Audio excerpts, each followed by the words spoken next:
strike me down, I shall become more powerful than you could possibly imagine.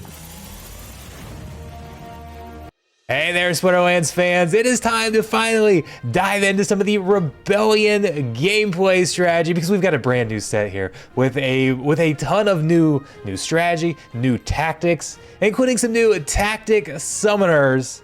And so far, my favorite of the common or rare summoners. I say that because I leave out a Kane. A Kane's probably my favorite. But for the individual elements here, my favorite summoner has been Underboss Fabino. He has the ability to give either +2 attack to 2 melee units or to poison 1 unit. And this has been, I really love this guy. I honestly underrated him a little bit at first, but he is really growing on me. He has been my favorite. So we're gonna break down how I like to use them, show some battles here, and go over some strategy behind this new summoner. Before we do, I do want to say one thing. If you love Splinterlands gameplay, hit that like button, help boost up all of these strategy type videos, because the reality is in Web3 gaming, not just with Splinterlands, but pretty much all Web3 games, the token economies, pump my bags type videos do so much better. They get boosted in the algorithm so much more than these strategy related gameplays. So not just for me, but for any of the other content creators. If you see strategy guides out there or games guides or just videos focusing on gameplay, help boost those up. We want more gamers in Web3. Help boost up those videos. Anyways, off my little soapbox, let's go see what you guys want here. Let's start looking at some of the battles. So there's going to be a tactics screen when you first start, and you get to poison any unit. And where I've really liked this is in kind of these low to mid mana battles, because a lot of times on the other side, in these lower mana battles, there's going to be one key card on the other side. So in this case, we have a gladiator card. We have Aurela up here. The opponent is counting on your Aurela to carry this battle. By using that poison, I'm able to get extra damage up there that then takes that card out, takes it out of play 2 turns sooner than it would have been. If that card is not poisoned, it is going to absolutely destroy me, keep gaining more bloodlust, take out my last card. But that poison completely changes the battle. So let's go over to another one here. Another similar situation, a little more mana here. We've got 21. But what I've done is I've set up a decent sustain type team with our favorite new promo card, Grim Bardem Smith. We've got him down here, and my goal was kind of to help keep him alive between the repair and the heal down here, and then the poison up top. I was hoping I could poison one key monster to just nerf their damage just enough that I could sustain Smith down there, doing another poison character, because I thought, hey, let's try and maybe get 2 poison. If there's one extra one, we'll try and get a second card poison. And so we've got a big damage dealer up there in Jared's Scar. They did have a triage that helped keep it alive a little bit, but eventually I'm able to get that second poison out there, get through Rebel, and you're gonna see that poison is going to be so clutch as this battle winds down. And while we're waiting for the key point in the battle here, one video or one battle that I do not have to show you. I wish I could have one that I could display. I've done it one time, but I couldn't go back and find the battle. And battle history only saves the last 50 battles, and I wasn't smart enough to bookmark it. You do not actually have to poison an enemy unit. You can poison your own unit and maybe poison a martyr card to help get martyr off early. There is some interesting strategy here, but this was a very close battle, came down to the very end, and we had the one fiend left standing because of that poison damage on Jared's Scar. That was a fun battle. I'm really starting to love this summoner here. Here we go is another battle where I'm going to show you're going to get a bonus strategy in here. One of the new abilities in Rebellion is Lookout. This card right here has Lookout. Lookout's going to decrease snipe, sneak, or opportunity damage by 1. It's also going to cut ambush damage in half. But here you see, this is a great example here of how all these cards have snipe. It actually doesn't matter whether they're hitting the snipe spot or not, whether there is a card to snipe. The rule set gives them all snipe. So I've put Smith here with the shield, with the void, and then I put lookout next to it. And these cards just cannot do much damage. Again, it's kind of a sustained team here. And I poisoned one key unit, that acid shooter up there. That acid shooter I saw at the beginning of the battle was really the only threat to this team. Could that acid shooter spread poison and take out all of my other cards so that they could then eventually whittle down Smith down there? They were able to get one poison out there, but ultimately was not enough. Didn't have enough time to get that spread around. My own poison was able to take their acid shooter down first. And at this point, we're repairing everything. They can't do any damage. It's just a matter of time before we whittle these cards down. So I think we can go ahead and move on to the next battle. You can see how that one played out. But it's not just about the poison. One of the great things about these tactic summoners is that you don't have to decide whether you want the poison or the +2 melee until you see your opponent's team.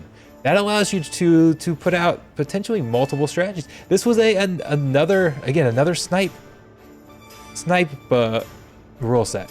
So I've got Smith here with the lookout next to it. This is kind of a sustained team for Smith. I thought I might poison a key unit there on the other side, but what's their key unit? Their key unit here is Cora. Cora has immunity.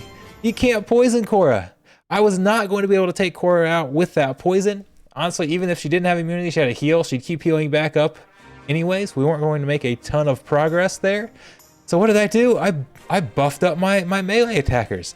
I called an audible, increased my damage. Now between these two cards, we have 12 melee attack. Now we are equipped to go after Cora with melee. So between the earthquake, the melee damage, we're eventually going to get through the ever-dreaded Cora on the other side, even after the 2 martyrs. Got stacked up some decent health there, but we've got the reflect, we have the earthquake, and then we just have the 7 attack, this 5 damage attack. Cora didn't stand a chance. It worked. Speaking of gladiator battles, let's take a look at one of my favorite combos here. In the Are You Not Entertained rule set is Katrelba Gobson right here with this Underboss. Look at all of this attack, giving a double strike sneak card +2 melee damage to start the battle. Just gets nasty. Now, look, we're already up at 7 attack. That's 14 damage per turn back there, and it's only going to grow from here. Everything else is irrelevant. All the other attack on my team is irrelevant. Katrelba is just going to torch cards.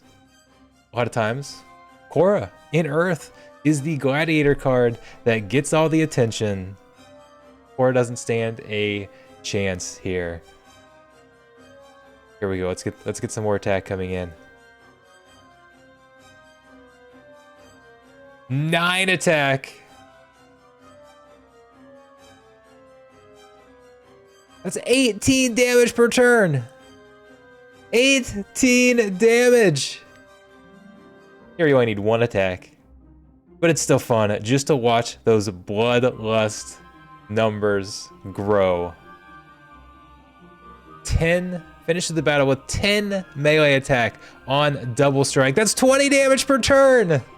It is so easy to get that ramped up when she's starting with 10 damage, 5 damage double strike. It is absolutely insane. All right, over to another battle here. This is another example of one where, okay, we've got another snipe rule. So are you seeing a theme here? I've planned to do another video on this, but it just so happens by chance they are all working their way into this video. Look at that nasty damage right there. 14 damage. I opted not to use the poison because I saw that was the big threat on that team, was that card. And poison wasn't necessarily going to be enough to get through that card. But I had the lookout from our palace here. I had a shield on infantry. Yes, these range cards could take out my back line, but my back line was a lot of fodder anyways. I knew they weren't going to last very long. Once we get to this point, there just wasn't going to be much damage. Because you've got an opportunity card hitting a shield, that's doing nothing with the lookout. You've got the ranged attack with snipe, and this is another example. Even though those cards are not, they're not sniping anybody. There's no snipe position to hit. They still have snipe. It still counts as snipe damage. So that snipe with the lookout, with the shield, those backline cards were not going to be a threat. I knew I needed to get that tank taken out. All right, on to our last battle that we're going to show.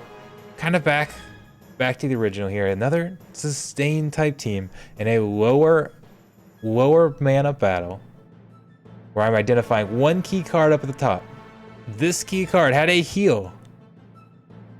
I needed to get that heal out and the damage out as well, so they would stop healing their Grimbarden Smith. We could start doing some damage. That heal gave them a little bit of a start as the battle starts to go crazy here. Slow down, slow down. But having that extra melee or that extra magic attack, that extra attacker at the back was enough. That was all I needed.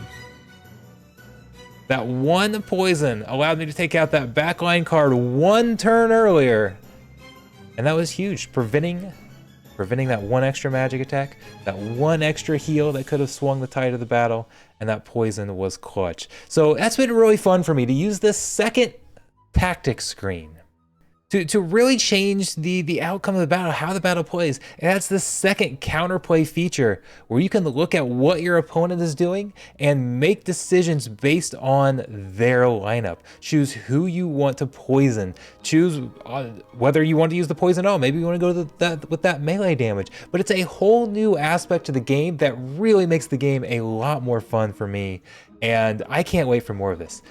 This is what items and spells are going to bring to the gameplay. We're seeing a little bit of it with the tactic summoners, but when items and spells start being produced on land and used in battle, it's going to add a whole new level of this. You're going to not even with summoners, but playing these other cards on top of it, it's going to drastically change the game and just makes the game so much more fun for me.